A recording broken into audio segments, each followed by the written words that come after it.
গুরু মহারাজের বাণী, ডক্টর শ্যামাপ্রসাদ মুখার্জির লড়াই, আর গীতার যে বাণী ধর্ম রক্ষতি রক্ষিত, ধর্ম রক্ষার লড়াই এটা করতে হবে। সনাতন ধর্ম হাজার হাজার বছরে পুরনো ধর্ম। ঠিক একইভাবে ঠাকুর হরিচাঁদ ঠাকুর গুরুচাঁদ ঠাকুর মতুয়া সমাজ তৈরি করেছিলেন শুধুমাত্র ধর্ম পরিবর্তন আটকানোর জন্য। লাভ জিহাদ উঠে যাক, ল্যান্ড জিহাদ উঠে যাক, ভোট জিহাদ উঠে যাক, ধর্ম জিহাদ উঠে যাক, আমরা ভারত মাতাকে শক্তিশালী করি। হিন্দুদের একমাত্র আশ্রয়স্থল ভারতবর্ষ, অন্য কোথাও নেই। অন্য সমস্ত ধর্মের জন্য, এমনকি বুদ্ধিস্টদের অনেকগুলো দেশ রয়েছে, হিন্দুদের যাওয়ার কোথাও জায়গা নেই। কোথায় যাবেন? গঙ্গায় ঝাঁপ দেবেন, ভাগীরথীতে ঝাঁপ দেবেন, বঙ্গোপসাগরে ঝাঁপ দেবেন, না ধর্ম পরিবর্তন করবেন? আপনার কষ্ট হয় না? স্বাধীনতার পরে ধুলিয়ান শামসেরগঞ্জে হিন্দুরা এক কাপড়ে দেশি নৌকা নিয়ে শীতের মধ্যে পলায়ন দেখলেন, ভাবছেন গাজলে আছে, কিছু তো হয়নি।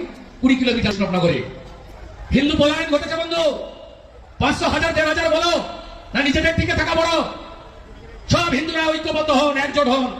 হিন্দু हित में जो काम करेगा वही आने वाला दिन बंगाल में राज करेगा। বাঁচাতেই হবে হিন্দুদের।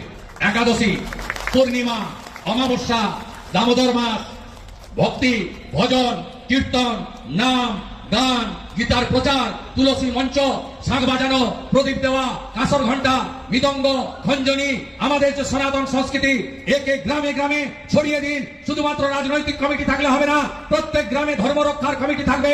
মুখ্যমন্ত্রী বলেন ধর্ম যার যার উৎসব সবার, বিরোধী দলনেতা বলে ধর্ম যার যার রক্ষা করার দায়িত্ব তার।